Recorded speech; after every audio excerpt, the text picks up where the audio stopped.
discuss a provincial police force.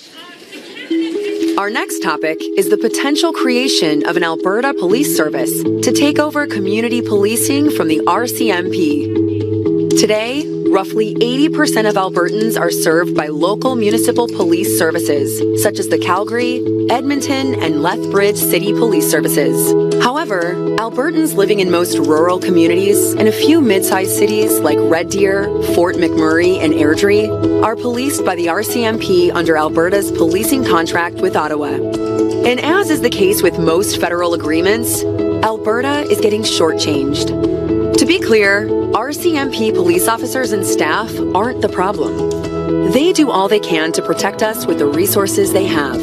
The problem is Ottawa. Because the federal government is failing to provide the number of promised officers and resources to Alberta communities under the policing contract, response times are slow, staffing is stretched thin, and officers are often moved across the country at a moment's notice, resulting in little connection to the Alberta communities they serve.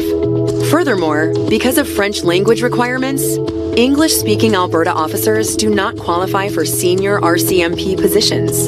And ultimately, the RCMP's policing priorities are chosen by the federal government in Ottawa, rather than the provincial government in Alberta. Even the federal government itself has recently stated the RCMP should transition away from contract policing when current agreements expire in 2032. Ontario and Quebec have had provincial services for over 100 years. Why not Alberta? So, what are the benefits of Alberta withdrawing from the federal policing contract and creating our own provincial police service to provide community policing? 1. More local, more accountable. An Alberta police service would be run by and for Albertans, accountable to our province, and not to the federal government in Ottawa. Police officers and support staff could build long-term careers in the Alberta communities they know and love. And any current RCMP officers and support staff working in Alberta would be invited to join a new Alberta police service. 2. Safer rural communities.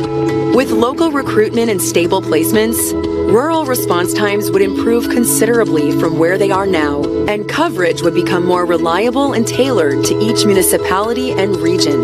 This is especially important in underserved rural Alberta communities. 3. Flexible, made-in-Alberta solution. Most Albertans already have local police services.